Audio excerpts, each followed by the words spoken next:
Hello, everyone. This is going to be a brief episode on the law applicable to Gentile series, episode 5. This is going to be entitled Christina's Mistake Enlightens Us All That the KJV Can Mislead Us on Exodus 12, verse 48. This is the verse I referred to earlier, and I had posted a comment to Daniel Bourgeois' article on sharing my books, which I was thrilled that he was doing for free, and anybody can go to his YouTube website and you can download my books through his latest episode. That's great. But Christina posted on that video this on the left: Douglas is a snake, unfortunately. And it's all over this issue of whether Gentiles have to obey every command that applies to sons of Israel. And she says yes.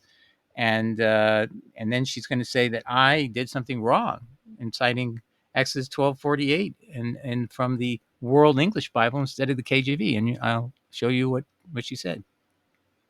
But before I do that, I want to show you Exodus 12, verse 48. It proves that it's optional for a Gentile who is wants to observe Passover. They don't have to do it, but if they wish to do it, if they like to do that, then they have to observe the same rule of being circumcised for that activity, right? And so we already covered that in the last episode.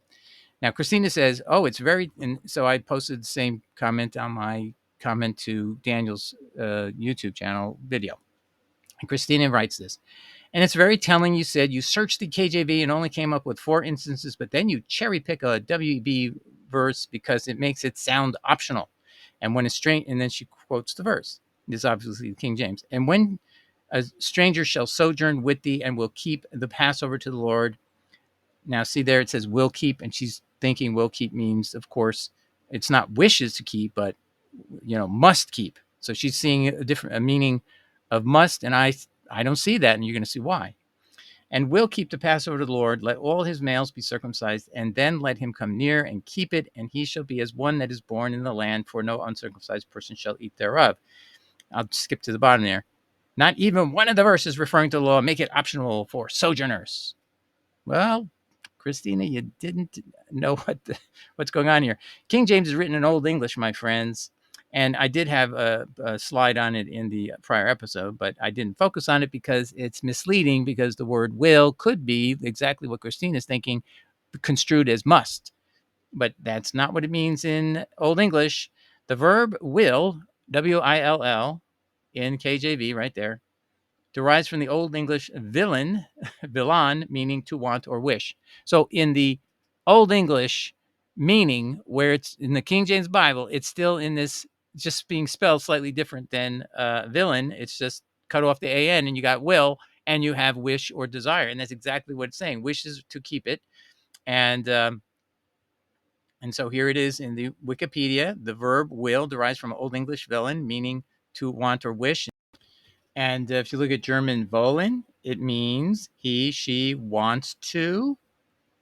It also has relatives in non-Germanic languages such as Latin, velle, wish for. So that's likely where it comes from.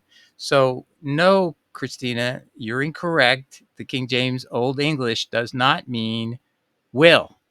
It means want or wish. So I had it right, but you see, I knew that, and that's what, see, I had it. I was going to talk about it, and I thought, I have one more digression. I have to explain Old English. People think I'm probably too pedantic.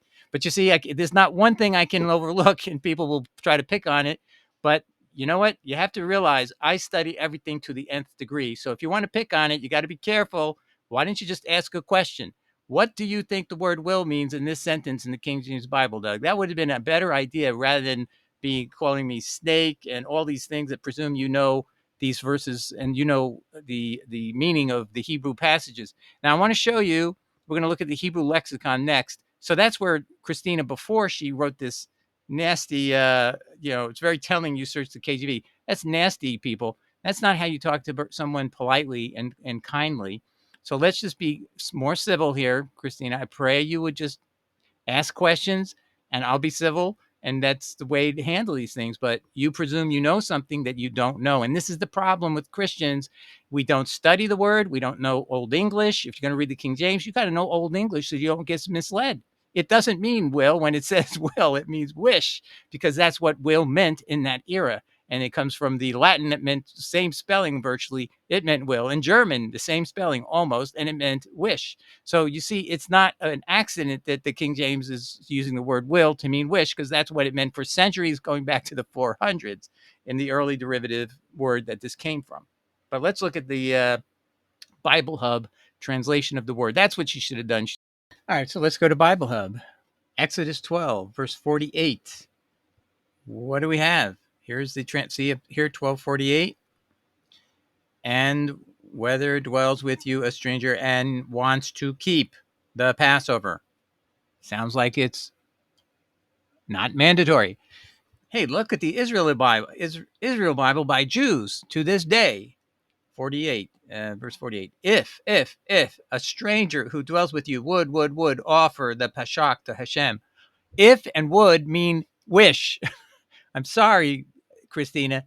This is as easy as it would have been for you to just open a book, research it, take time, look at a lexicon, look at a interlinear, look at anything, but not a 1611 book where you don't know Old English. And if you're not familiar with Old English, it's dangerous for you to be reading it because you will make a mistake.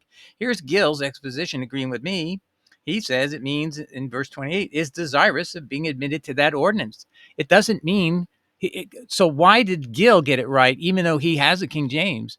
Because the King James, he knows, he's trained to read old texts. And I don't know how you can read the King James without you're taking some time to educate yourself in Old English. And if you don't know what Old English is, I recommend you read Tyndale in the original English. You'd be amazed. Wycliffe, Wycliffe in the oldest English there is. And that will give you a real introduction to how to translate from the oldest English into modern English. And you will learn that you cannot leap to conclusions about the words in a King James Bible mean what we mean today. 4 centuries after the fact, the word has totally changed into the perception you have. It means will, or there's something mandatory about it.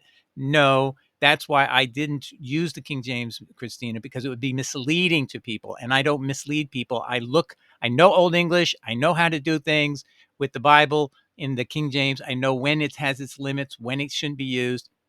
And I recommend the WEB Bible because it uses the word Yahweh.